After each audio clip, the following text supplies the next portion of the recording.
ధన్యవాదాలు. ఈరోజు అధ్యక్ష నేను మాట్లాడబోయే అంశం స్పోర్ట్స్ అధ్యక్ష. ఎందుకంటే ఇది నా ఫేవరెట్ డిపార్ట్మెంట్ సబ్జెక్ట్ అని చెప్పొచ్చు. ఎందుకంటే నేను కూడా ఒక క్రీడాకారిని. స్పోర్ట్స్ అనేది ఎలా ఉపయోగపడుతుంది పిల్లలకి, చిన్నప్పటి నుంచే స్పోర్ట్స్లో వేస్తే వాళ్ళు ఎలా ప్రయోజకులు అవుతారు అంటే చిన్నప్పటి నుంచి ఉంటే, ఎందుకంటే అధ్యక్ష వాళ్ళ కాన్సన్ట్రేషన్ కానివ్వండి, వాళ్ళ మెంటల్ హెల్త్ కానివ్వండి, అదేవిధంగా చూసుకున్నట్టయితే పర్సనల్ ఓవరాల్ డెవలప్మెంట్ అనేది పిల్లలకు ఉంటుంది స్పోర్ట్స్ ద్వారా. కానీ అధ్యక్ష చూస్తే లాస్ట్ ఫ్యూ ఇయర్స్ నుంచి ఈ డిపార్ట్మెంట్ అనేది చాలా నెగ్లెక్ట్ చేసుకుంటూ వస్తున్నారు అధ్యక్ష, స్పోర్ట్స్ డిపార్ట్మెంట్ అనేది. ఎందుకంటే మనం అప్పుడు ఇంతకుముందు స్పోర్ట్స్ అంటే అరే ఈరోజు ఈ టోర్నమెంట్ ఉంది, ఇక్కడికి వెళ్ళాలి, ఆ టోర్నమెంట్ ఉంది, అక్కడికి వెళ్ళాలి అని చాలా అనుకునేవాళ్ళం. కానీ ఈ కొన్ని సంవత్సరాల నుంచి అసలు టోర్నమెంట్లు అవుతున్నాయా, అసలు ఏమవుతుంది అనేది చూస్తే మాత్రం చాలా బాధాకరంగా ఉంది అధ్యక్ష. అదేవిధంగా ఈ లాస్ట్ కొన్ని సంవత్సరాలు అంటే అంతకుముందు చెప్తాను అధ్యక్ష, ఎప్పుడైతే కాంగ్రెస్ ప్రభుత్వం అధికారంలో ఉన్నప్పుడు చాలా స్పోర్ట్స్ కాంపిటీషన్స్ అనేది నిర్వహించింది అధ్యక్ష. పైకా దాంట్లో ఏంటంటే మన అథ్లీట్స్ కూడా చాలా బాగా పర్ఫామ్ చేసిండ్రు అధ్యక్ష. మీరు చూసుకున్నట్లయితే 2014 వరకు అయితే 115 ఇంటర్నేషనల్ మెడల్స్ వచ్చినాయి అధ్యక్ష. 1644 నేషనల్ మెడల్స్ మనకు వచ్చినాయి అధ్యక్ష. అదేవిధంగా మన క్రీడాకారులు 126 ఇంటర్నేషనల్ ఛాంపియన్షిప్స్లో కూడా పార్టిసిపేట్ చేయడం జరిగింది అధ్యక్ష. కానీ అదే నంబర్స్ అనేది, అవే ఫిగర్స్ అనేటివి తగ్గుకుంటూ వచ్చినాయి అధ్యక్ష. ఈ లాస్ట్ 10 ఇయర్స్లో చూస్తే, ఈ లాస్ట్ 10 ఇయర్స్లో అయితే 64 ఇంటర్నేషనల్ మెడల్స్ అధ్యక్ష. ఇంకా నేషనల్ మెడల్స్ అయితే ఇంకా చెప్తే మనం ఇంతకుముందు 1644 ఉంటే ఇప్పుడు లాస్ట్ 10 ఇయర్స్లో 684 మెడల్సే మనం సాధించగలుగుతున్నాం అధ్యక్ష నేషనల్ లెవెల్లో. అంటే ఏ రకంగా ఈ స్పోర్ట్స్ అనేది నెగ్లెక్ట్ చేయడం జరిగిందనేది మనం చూడొచ్చు అధ్యక్ష. అదేవిధంగా కాంగ్రెస్ ప్రభుత్వం ఉన్నప్పుడు 2004 నుంచి 14 వరకు 10 ఇంటర్నేషనల్ టోర్నమెంట్స్, 9 నేషనల్ ఛాంపియన్షిప్స్ అనేటివి హైదరాబాద్లో జరిగినాయి అధ్యక్ష.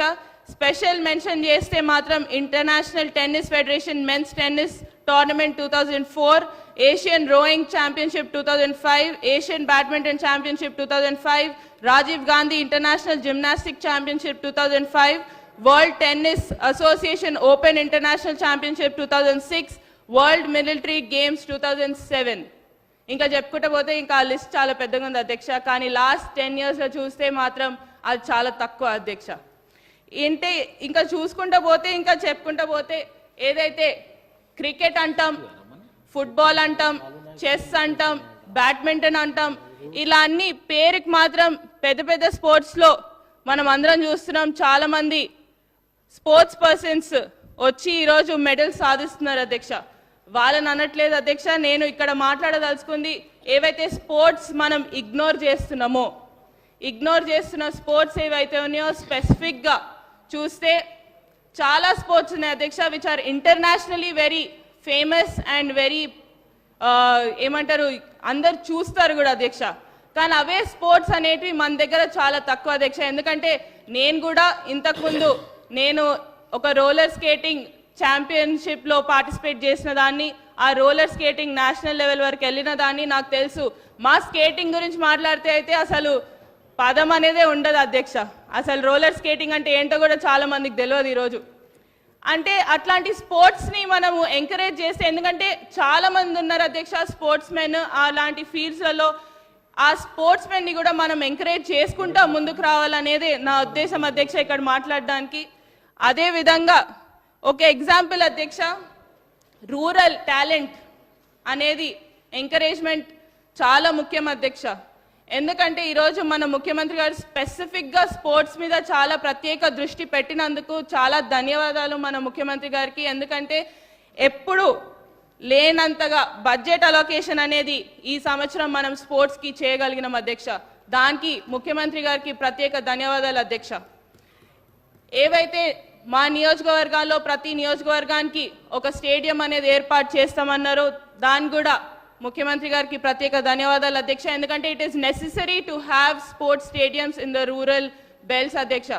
ఎందుకంటే మా దగ్గర మా నియోజకవర్గం నారాయణపేట చూసుకున్నట్లయితే మా దగ్గర చాలా వరకు ఖోఖో కానివ్వండి, రెస్లింగ్ కానివ్వండి, మీరు ఆశ్చర్యపోతారు, అమ్మాయిలు ఎక్కువ ఉన్నారు అధ్యక్ష అబ్బాయిల కన్నా. వాళ్ళకి ఆ ఎంకరేజ్మెంట్ అనేది అవసరం. ఆ ఎంకరేజ్మెంట్ మనం ఇవ్వగలిగితే తప్పకుండా వాళ్ళు మన దేశానికి ఒక పేరు తెస్తారు, అదేవిధంగా ఇంటర్నేషనల్ లెవెల్లో పార్టిసిపేట్ చేస్తారనేదే నా ఉద్దేశం అధ్యక్ష. ఏదైతే నారాయణపేట నియోజకవర్గంకి వస్తే అధ్యక్ష రెస్లింగ్లో చూస్తాను, స్పెసిఫిక్గా రెస్లింగ్ గురించి మాట్లాడతాను. ఎక్కువ సమయం తీసుకోను, 2 నిమిషాలు. రెస్లింగ్ గురించి మాట్లాడినప్పుడు అయితే మన అమ్మాయిల అధ్యక్ష మా నారాయణపేట నియోజకవర్గంలో 100 పైన అమ్మాయిలు రెస్లింగ్ చేస్తారు అధ్యక్ష ఈరోజు. అదే విధంగా అబ్బాయిలు కూడా ఉంటారు, కానీ అమ్మాయిలు ఎక్కువ ఉన్నారు అధ్యక్ష. ఆ రెస్లింగ్ అనేది నాకు ఎంత ఆశ్చర్యకరం, ఎందుకంటే కొత్తగా వచ్చినాను, పాలిటిక్స్లో కొత్తగా వచ్చినాను. నేను ప్రచారం చేసేటప్పుడు అధ్యక్ష ఒక అమ్మాయి కలిసింది అధ్యక్ష. అమ్మాయి కలిసినప్పుడు ఆ అమ్మాయి పేరు రజిత. ఆ అమ్మాయి కలిసినప్పుడు ఆ అమ్మాయి చెప్పింది అధ్యక్ష, నేను నేషనల్ మెడల్ అక్క, నేను నేషనల్ మెడలిస్ట్ని. ఆ నేషనల్ మెడలిస్ట్ రావడానికి కారణం కూడా మీ మామగారు. ఎందుకంటే నాకు డబ్బులు లేనప్పుడు సహాయం చేసి ఫ్లైట్లో పంపించిండ్రు ఢిల్లీ వరకు. ఆ ఫ్లైట్లో వెళ్ళి నేను నాకు మెడల్ తీసుకొని రమ్మని చెప్పి మెడల్ తీసుకొని వచ్చిన అక్క ఈరోజు. కానీ మా తల్లిదండ్రులు ఈరోజు నన్ను ఆడనివ్వట్లేదు అక్క, నన్ను ఎట్లైనా అట్లా సపోర్ట్ చేయండి అని అడగడం జరిగింది. వెంటనే వాళ్ళ తల్లిదండ్రులను పిలిపించాను అధ్యక్ష. అప్పటికప్పుడే మాట్లాడాను, ఈ అమ్మాయికి ఏ అవసరం ఉన్నా కూడా నేనుంటాను, ఎందుకంటే నేను కూడా ఒక క్రీడాకారిని కాబట్టి తప్పకుండా క్రీడాకారులని ఎంకరేజ్ చేస్తాను, తప్పకుండా ఉండాలి, అమ్మాయిని ఆడిపియండి, ఏ అవసరం ఉన్నా నేను ఉంటానని చెప్పడం జరిగింది అధ్యక్ష. ఇది బేసిక్ అధ్యక్ష. అంటే ఆ స్పిరిట్ అనేది రూరల్ అమ్మాయిలలో ఎక్కువ ఉంది. ఎందుకంటే అమ్మాయిగా మాట్లాడుతా స్పోర్ట్స్లో ఆడాలనే ఎంకరేజ్మెంట్ కావాలి అని మనం ఆ కొంచెం ఎఫర్ట్ పెడితే మాత్రం తప్పకుండా విల్ హ్యావ్ బిగ్ స్టార్స్ ఆ రూరల్ ఏరియాస్ నుంచి అనేది కూడా మీకు తెలియజేస్తూ, అదేవిధంగా ఏదైతే ప్రభుత్వం ఈసారి కేటాయించిన బడ్జెట్ అన్నిటికంటే హైయెస్ట్ ఈసారి కేటాయించినందుకు స్పోర్ట్స్లో ప్రత్యేక ధన్యవాదాలు అధ్యక్ష. అలాగే చూసుకుంటే మన గవర్నమెంట్ ఆఫ్ తెలంగాణ ఇప్పుడు ఏంటంటే it is determined to conduct sports competitions, annual sports competitions. That is also going to be very very benefiting for the sports people and encouraging them అధ్యక్ష. సో ఇదే విధంగా ముందుకు వెళ్ళాలని కూడా కోరుకుంటూ, దాంతోపాటు మెయిన్ అధ్యక్ష ఇప్పుడు స్పోర్ట్స్ గురించి మాట్లాడుతున్నాం. మరి కోచెస్ అధ్యక్ష, కోచెస్ అనేది డెఫిషియన్సీ చాలా వరకు ఉంది అధ్యక్ష మన దగ్గర. ఆ కోచెస్ లేక ఇబ్బంది పడేటోళ్ళు కూడా చాలా మంది ఉన్నారు. ఆ కోచెస్ మనం వీలైనంత వరకు మనము కోచెస్ని రిక్రూట్ చేయగలిగితే చాలా మంచిగా ఉంటుంది అధ్యక్ష. ఎందుకంటే మన ఏదైతే స్పోర్ట్స్ అథారిటీ ఆఫ్ తెలంగాణలో ఉంది అధ్యక్ష, దాంట్లో స్టాఫ్ అనేది కోచెస్ కానివ్వండి, ఏదైతే మినిస్ట్రియల్ స్టాఫ్ కానివ్వండి, డ్యూరింగ్ 2004 to 2014 రిక్రూట్ అయిన వాళ్ళు ఉన్నారు అధ్యక్ష. దాని తర్వాత రిక్రూట్మెంట్ అనేది జరగలేదు. తప్పకుండా దీని మీద కూడా ప్రత్యేక దృష్టి పెట్టాలని మీ ద్వారా ప్రభుత్వాన్ని కూడా కోరడం జరుగుతుంది. అదేవిధంగా ఏ విధంగా అయితే స్పోర్ట్స్ ఎంకరేజ్మెంట్ మన ముఖ్యమంత్రి గారు చేస్తున్నారో దాన్ని ఇలానే ఎంకరేజ్ చేస్తూ ఉంటే తప్పకుండా ఇక్కడ శాసనసభలో ఉన్న వాళ్ళం ప్రతి ఒక్కరం అనుకుంటాను, ఈ పార్టీ కాదు ఆ పార్టీ కాదు, ప్రతి ఒక్కరం కూడా దీన్ని ఎంకరేజ్ చేసుకుంటూ ముందుకు వెళ్తామని. ఎందుకంటే అది పిల్లల కోసం ఎంకరేజ్ చేస్తున్నాం కాబట్టి తప్పకుండా ఇట్ విల్ బీ యూస్ఫుల్ అనేది కూడా నమ్ముకుంటూ, నాకు ఈ అవకాశం ఇచ్చినందుకు ఎక్కువ సమయం తీసుకోలేదు అధ్యక్ష. నాకు ఈ అవకాశం ఇచ్చినందుకు ప్రత్యేక ధన్యవాదాలు అధ్యక్ష. యశస్విని రెడ్డి.